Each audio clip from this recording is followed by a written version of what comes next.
This is Suzanne Wagner. Thank you so much for joining me on my daily numerology and astrology. This one happens to be for March 14th, 2021. If you add all those numbers together, you get the number 13, and if you add the 1 and the 3 together, you get the number 4. The number 4 is the number of neutral mind, calmness, peacefulness, cooperation, communication, the balance of the 4 walls that hold up the roof of a house. So it's a type of stability that comes from balance and having that balance. So today, the number 4 asks us to stay calm when so much is happening externally. Sometimes it seems that everything hits all at once. While full presence allows for firm resolve, the number 4, it takes self-discipline to stand calm and centered when things seem to uncork and many things surface simultaneously. That is why the best way to handle such situations is to stop looking at the whole and instead focus on a tiny piece of the puzzle, then the next, until we have extracted ourselves from the overwhelm. Center is a skill that will be tested again and again. Center requires one to have the self-discipline to wait when everyone else wants to react. Hostile forces intend to capitalize on that primal response from humanity. That is how they control and then manipulate others to do their devious intentions. I never like the feeling of becoming someone's pawn in a chess game, nor do I want anyone else to feel that way either. My astrology today. We are springing forward into daylight savings time. Yay! The moon is in Aries on Sunday, giving all of us the physical energy to go out there and get moving. Today it feels important to do our own independent thing. Bold is beautiful. Use that energy to encourage others to step out and to step in. We need those with courage. We need those who can inspire others to be better.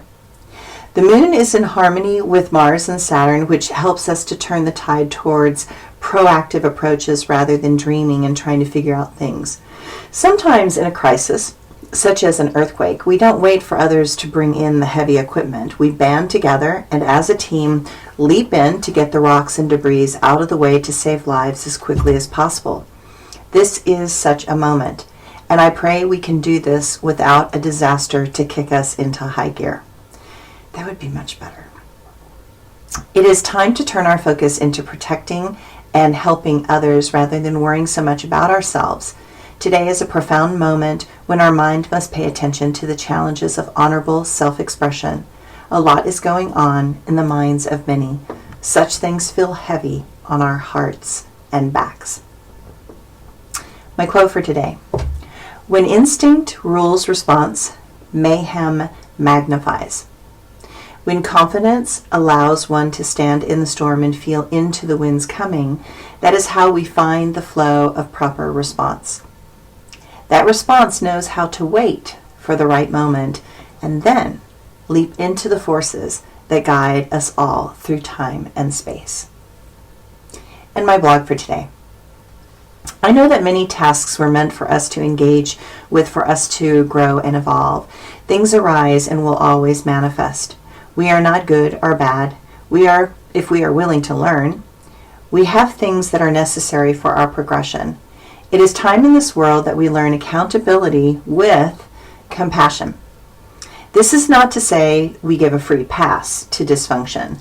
Many things are so horrible that they must be called out. And we have to remember that this forward progression of the Aquarian age will push each of us to see things that we don't really want to see. But that is the only way we learn how to grow.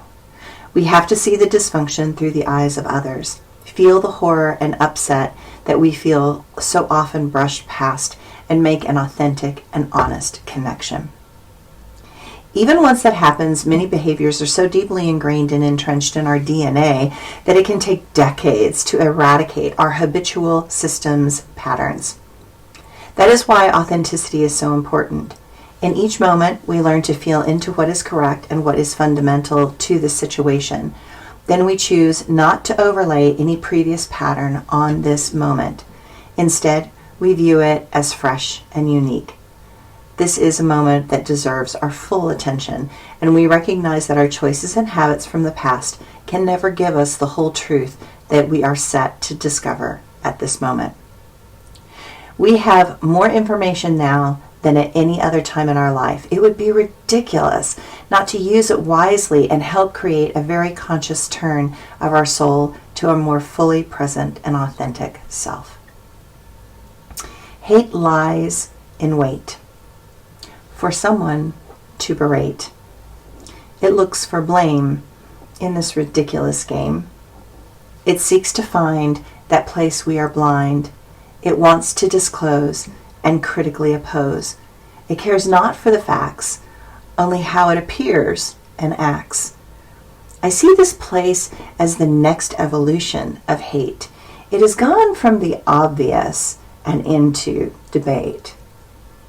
But tell the truth, we know what this is. Just the demons doubling down with their biz. Thanks, everyone.